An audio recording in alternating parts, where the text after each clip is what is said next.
കഴിഞ്ഞ വർഷം മാത്രം സംസ്ഥാനത്ത് അമീബിക് മസ്തിഷ്ക ജ്വരം ബാധിച്ചത് 201 പേർക്കെന്ന് കണക്കുകൾ. മരണനിരക്കിലും മുൻവർഷത്തേക്കാൾ ഗണ്യമായ വർധനവുണ്ടായി. രോഗവ്യാപനമുണ്ടായിട്ടും ഇതുവരെ ഉറവിടം കണ്ടെത്താൻ കഴിയാത്തത് ആരോഗ്യമേഖലയിലെ ആശങ്ക വർദ്ധിപ്പിക്കുകയാണ്. MS വീണയിലേക്ക്. വീണ, നമ്മളിപ്പോൾ കോഴിക്കോട്ടെ സാഹചര്യം കണ്ടതാണ്. ഞാൻ നേരത്തെ സൂചിപ്പിച്ചതുപോലെ ഒരു അവധിക്കാലം 10-12 ദിവസം നീണ്ടുനിന്ന ഒരു അവധിക്കാലം കഴിഞ്ഞ ശേഷമാണ് ഈ മുൻകരുതൽ നടപടികളൊക്കെ സ്വീകരിക്കുന്നത്, അതീവ ജാഗ്രതാ നിർദ്ദേശം നൽകുന്നത്. ഇനിയും ഉറവിടം കണ്ടെത്താൻ കഴിഞ്ഞിട്ടില്ലല്ലോ, കൃത്യമായി പഠിക്കാൻ കഴിഞ്ഞിട്ടില്ലല്ലോ. ഇതാണോ നമ്പർ 1 ആരോഗ്യ കേരളം?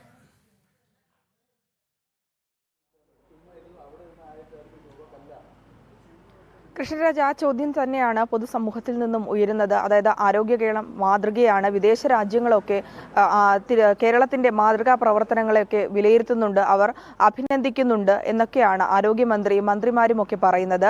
ആരോഗ്യരംഗത്ത് കുതിപ്പുണ്ട്. ഒപ്പം തന്നെ നമ്പർ 1 കേരളമാണ് എന്നുള്ള വീമ്പ് പറച്ചിലുകൾ വാക്കുകളിൽ മാത്രം ഒതുങ്ങുന്നു എന്നതിന്റെ വ്യക്തമായ കണക്കുകൾ തന്നെയാണ് ആരോഗ്യ മേഖലയെ ആശങ്കപ്പെടുത്തുന്ന അമീബിക് മസ്തിഷ്ക ജ്വരം വ്യാപനത്തിലൂടെ മനസ്സിലാകുന്നത്.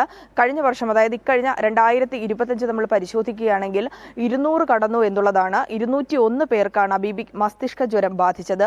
2024 കണക്കുകളുമായി നമ്മൾ പരിശോധിക്കുകയാണെങ്കിൽ കഴിഞ്ഞ വർഷം 2024 39 പേർക്കായിരുന്നു രോഗം വന്നതെങ്കിൽ 2025 പരിശോധിക്കുമ്പോൾ 162 പേർക്ക് ഇത്തരത്തിലുള്ള രോഗവ്യാപനം ഉണ്ടായി എന്നുള്ളതാണ്. ഇത് വലിയ തോതിൽ ഇത്തരത്തിൽ മസ്തിഷ്ക ജ്വരം വ്യാപിക്കുമ്പോൾ പോലും കൃത്യമായിട്ടുള്ള നടപടികളോ അല്ലെങ്കിൽ ഇതുമായി ബന്ധപ്പെട്ടുള്ള ശുചീകരണങ്ങളോ ബോധവൽക്കരണങ്ങളോ ഒന്നും തന്നെ നടത്തുന്നില്ല.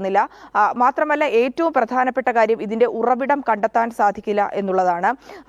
ആദ്യം പറഞ്ഞിരുന്നത് ഈ മലിനജലത്തിൽ ഇറങ്ങുന്നതും അതിൽ നിന്നാണ്, ഈ മലിനജലത്തിൽ മുഖേനയാണ് ഈ രോഗം വ്യാപിക്കുന്നതെന്നാണ് ആരോഗ്യ വകുപ്പിലെ ഉദ്യോഗസ്ഥരും അധികൃതരും ഒക്കെ നൽകിയിരുന്നത്. അതുമായി ബന്ധപ്പെട്ടുള്ള ബോധവൽക്കരണ ക്യാമ്പയിനുകളൊക്കെ ആദ്യ സമയത്ത്, ഈ രോഗവ്യാപനം കേരളത്തിൽ ആദ്യം റിപ്പോർട്ട് ചെയ്ത സമയത്ത് ഇതുമായി ബന്ധപ്പെട്ട് നടത്തിയിരുന്നുവെങ്കിൽ പോലും പിന്നീട് ഈ രോഗം വർദ്ധിക്കുന്ന സാഹചര്യമാണ് നമ്മൾ കണ്ടത്. 24-നേക്കാൾ കൂടുതലാണ് 25-ലെ സാഹചര്യം. സ്ഥിതി സങ്കീർണമാണ്.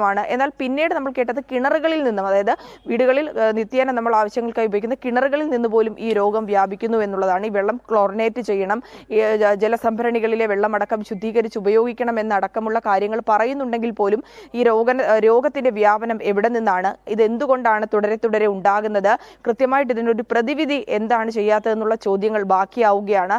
ആരോഗ്യ വകുപ്പിന്റെ വീഴ്ച തന്നെയാണ്, ഒപ്പം തന്നെ സംസ്ഥാന സർക്കാരിന്റെ കെടുകാര്യസ്ഥത തന്നെയാണ് ആരോഗ്യ മേഖലയിൽ ഇത്തരത്തിലുള്ള രോഗങ്ങൾ വ്യാപിക്കുന്നതിനും സ്ഥിതികൾ ഇപ്പോൾ സങ്കീർണമാകുന്നതിനും കാരണമാകുന്നതെന്നുള്ള വിമർശനം കൂടി ശക്തമാവുകയാണ്. മരണങ്ങളുടെ കണക്കുകൾ പരിശോധിക്കുകയാണെങ്കിലും അത്തരത്തിൽ തന്നെയാണ്. 2024 9 പേരാണ് രോഗം വന്ന് മരിച്ചതെങ്കിൽ 2025 ആയപ്പോഴേക്കും 47 പേർക്കാണ് അമീബിക് മസ്തിഷ്ക ജ്വരം മൂലം ജീവൻ നഷ്ടപ്പെട്ടത്. വർഷങ്ങളുടെ കണക്കുകൾ നോക്കുകയാണെങ്കിൽ ഓരോ വർഷം കഴിയുന്തോറും ക്രമാതീതമായി രോഗവ്യാപനം ഉണ്ടാകുന്നു, അതേ അളവിൽ തന്നെ മരണം വരെ ഉണ്ടാകുന്നു. തിരുവനന്തപുരത്ത് ആക്കുളത്തടക്കം ഇത്തരത്തിലുള്ള രോഗവ്യാപനം ഉണ്ടായി റിപ്പോർട്ട് ചെയ്തു. തിരുവനന്തപുരം മെഡിക്കൽ കോളേജിൽ അമീബിക് മസ്തിഷ്ക ജ്വരം പൊതുജനത്തിന് വലിയ ആശങ്കയാണ് ഉണ്ടാക്കുന്നത്. പക്ഷേ സർക്കാരിന് ഇപ്പോഴും ആശങ്ക ഇല്ല എന്നതാണ് ശ്രദ്ധേയമാകുന്നത്.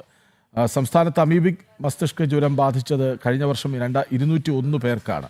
അത് ഓരോ വർഷം കഴിയുന്തോറും ഇങ്ങനെ കൂടിക്കൊണ്ടിരിക്കുന്നു. പക്ഷേ കൃത്യമായി പഠിക്കാനോ രോഗവ്യാപനം തടയാനോ അതിൻ്റെ ഉറവിടം എവിടെയെന്ന് കണ്ടെത്താനോ ആരോഗ്യ വകുപ്പിന് ഇതുവരെയും കണ്ടെത്തിയിട്ടില്ല. കപ്പലാണ്, കപ്പിത്താനാണ് എന്നൊക്കെ പറഞ്ഞിരിക്കാം എന്നല്ലാതെ പ്രായോഗികമായ ഒരു കാര്യവും ചെയ്ത് ഫലപ്രദമാക്കാൻ ഈ സർക്കാരിന്, ആരോഗ്യമന്ത്രിക്ക്, ആരോഗ്യ വകുപ്പിന് കഴിയുന്നില്ല. വിവരങ്ങൾ നൽകുകയായിരുന്നു MS വീണ.